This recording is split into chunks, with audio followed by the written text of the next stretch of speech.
Halo semua, balik lagi bareng gue Vian Rafe. Dan seperti biasa di video kali ini gue bakalan lanjutin alur cerita yang sebelumnya pernah gue upload. Dan gak kerasa juga gue udah sampai ke session 11 dari kelanjutan alur cerita Battletrog Devon ini ya. Dan tanpa banyak basa-basi lagi, yuk kita langsung cek this out aja alur ceritanya.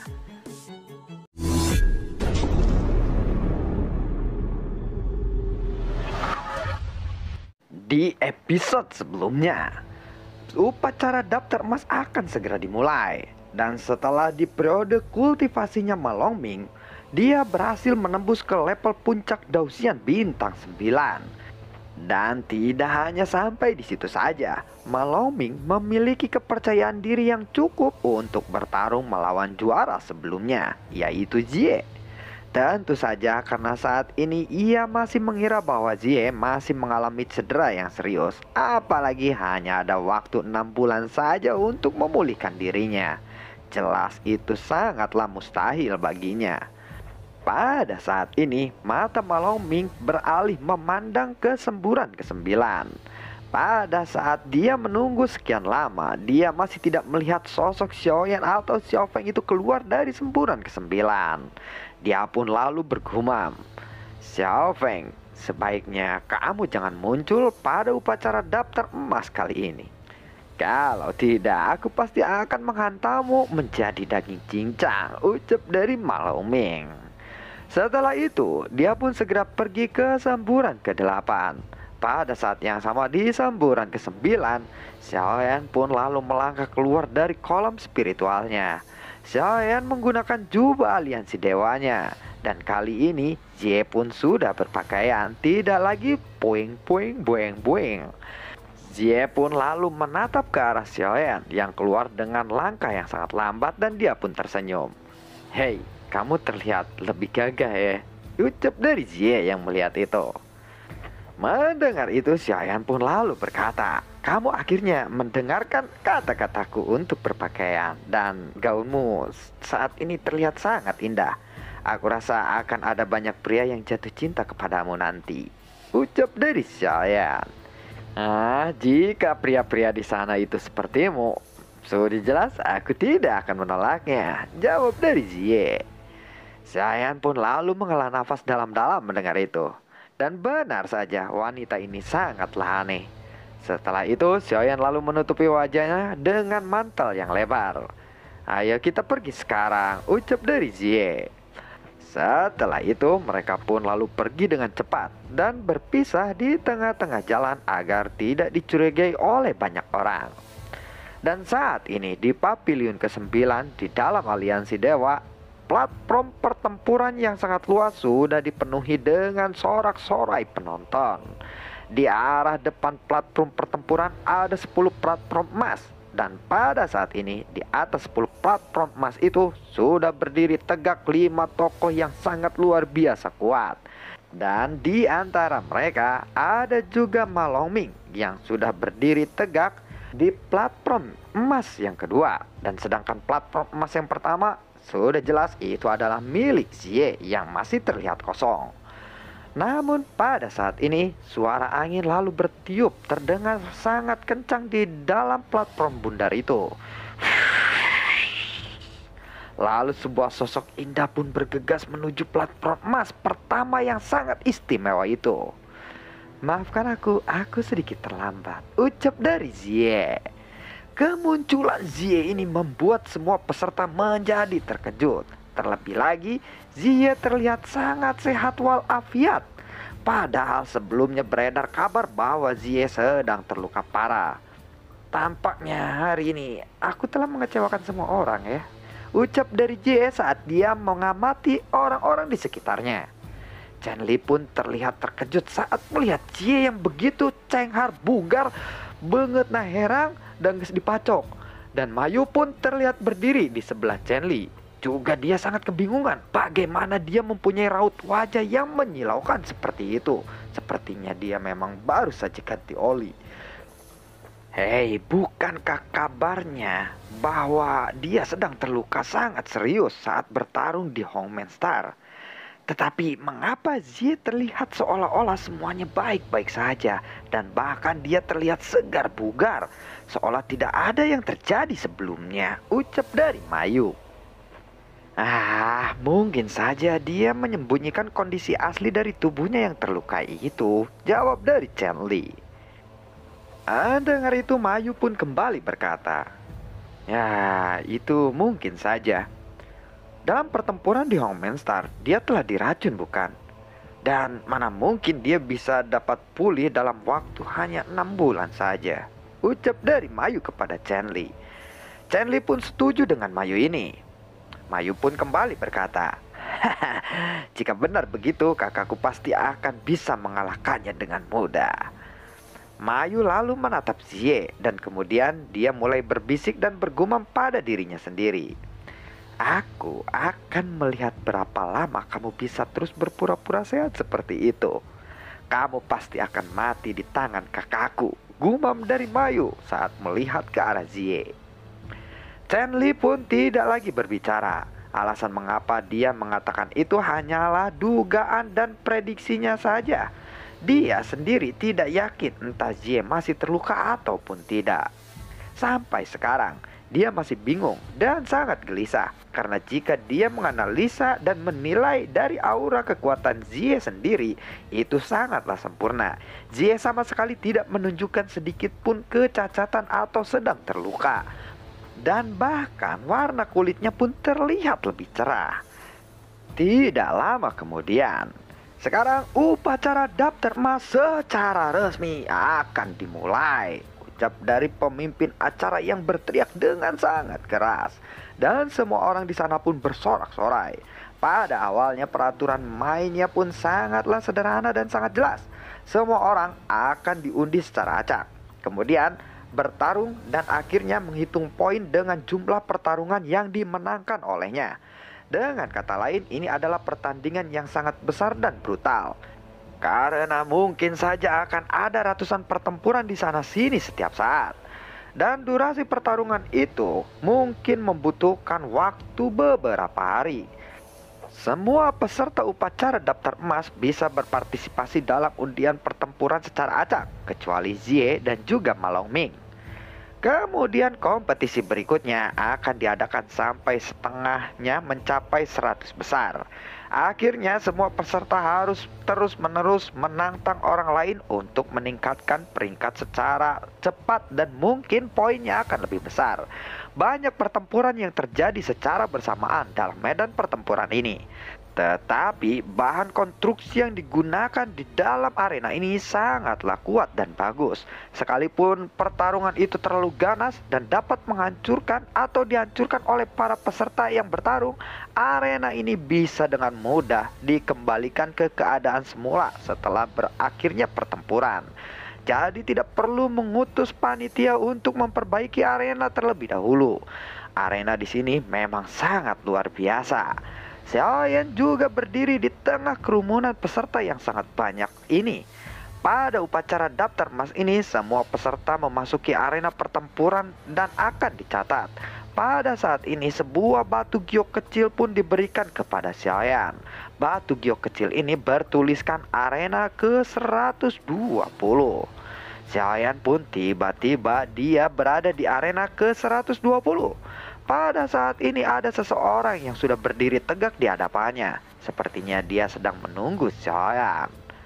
Mengapa kamu menutup wajahmu? Tanya dari orang itu. Kemudian Xiaoyan pun mengangkat topinya lalu melirik orang itu. Lalu Xiaoyan menggunakan kekuatan jiwanya. Dan saat menganalisa kekuatan orang ini, ternyata dia hanyalah seseorang pejuang Daosian bintang 6 saja. Xiaoyan pun lalu tersenyum jahat. Tampaknya kali ini adalah keberuntungan yang sangat baik. Apakah kamu ingin menyerang sekarang atau ingin mencoba bertarung denganku terlebih dahulu? Ucap dari Xiaoyan. Sombong sekali. Pada saat yang sama, sebuah senjata panjang lalu muncul secara perlahan di tangannya. Lalu sumber gas keabadian pun melonjak dari tubuh orang itu. Fury Dragon Spike, ucap dari orang itu. Xiaoyan pun lalu mengangkat kepalanya dan tersenyum lagi. Pada saat yang sama, Xiaoyan lalu menginjakkan kakinya dan ribuan retakan pun muncul di tanah. Kemudian kecepatan Xiaoyan pun tiba-tiba meningkat. Pada saat berikutnya, telapak tangan Xiaoyan membentang dan sedikit menonjol ke arah depan. Lalu dia mengepalkan tangannya dan langsung mengarahkan ke arah senjata pria itu. Tak! Buar! Setelah suara ledakan itu terdengar, sosok pria itu pun terpental ke belakang. Saat dia dirobohkan oleh Xiaoyan, dia bisa melihat ada 8 bintang putih yang bersinar pada jubah Xiaoyan itu. Baiklah, aku mengaku kalah Tuan, ucap dari pria itu. Dadanya pun terasa sangat ngap, tetapi untungnya dia tidak terluka serius. Rupanya Xiaoyan menyerang hanya dengan mengejutkannya saja. Setelah itu, giok milik Xiaoyan pun memberikan informasi tentang tempat selanjutnya kepada Xiaoyan. Xiaoyan langsung ke arena berikutnya. Arena berikutnya adalah arena 201. Dan di arena berikutnya ini adalah hampir semua peserta yang ada di sini mengalahkan lawannya hanya dengan satu serangan saja. Dan singkat cerita, Xiaoyan pun sudah bertarung hingga 7 pertandingan dan 2 lawannya pun menyerah bahkan sebelum bertarung. Xiaoyan hampir tidak menggunakan banyak sumber gas keabadian di dalam tubuhnya. Semua lawan yang dia hadapi bisa diselesaikan dengan sangat menghemat tenaga dan sangat cepat. Itu relatif cepat. Pada saat ini, Xiaoyan akhirnya sudah mencapai platform di mana pertempuran ke-8 diadakan. Namun ketika dia datang ke tempat di mana pertandingan berikutnya akan dimulai, mata Xiaoyan melirik ke arah bawah. Sekarang hanya dia yang telah mencapai tempat ini. Jadi dia masih belum mendapatkan lawannya. Lalu dia pun segera duduk dan menyilangkan kakinya menunggu lawannya memasuki platform itu. Kemudian setelah beberapa saat, angin pun mulai berhembus kencang. Angin berhembus dan di seluruh platform, lalu ada sosok satu orang muncul di hadapannya. Berdasarkan pengamatan dengan seksama terhadap sosok di depannya ini, masih ada darah yang menetes di tubuhnya. Bisa dilihat dengan jelas bahwa lawannya ini telah mengalami pertempuran yang sangat sengit sebelumnya. Xiaoyan pun tentu saja mengenal sosok ini di depannya, karena dia adalah serigala darah dari dunia dewa darah. Namun serigala darah ini tidak mengenali Xiaoyan karena Xiaoyan masih dalam penyamarannya. Sayang sekali aku harus menghadapimu di awal-awal kompetisi seperti ini, ucap dari Xiaoyan di dalam hatinya. Saat ini, kekuatan serigala darah telah mencapai dausian bintang 8 tahap akhir. Ini termasuk tingkat pertumbuhan yang sangat cepat. Dia benar-benar bisa memanfaatkan sumber daya aliansi dewa yang sangat kaya ini dengan sangat baik.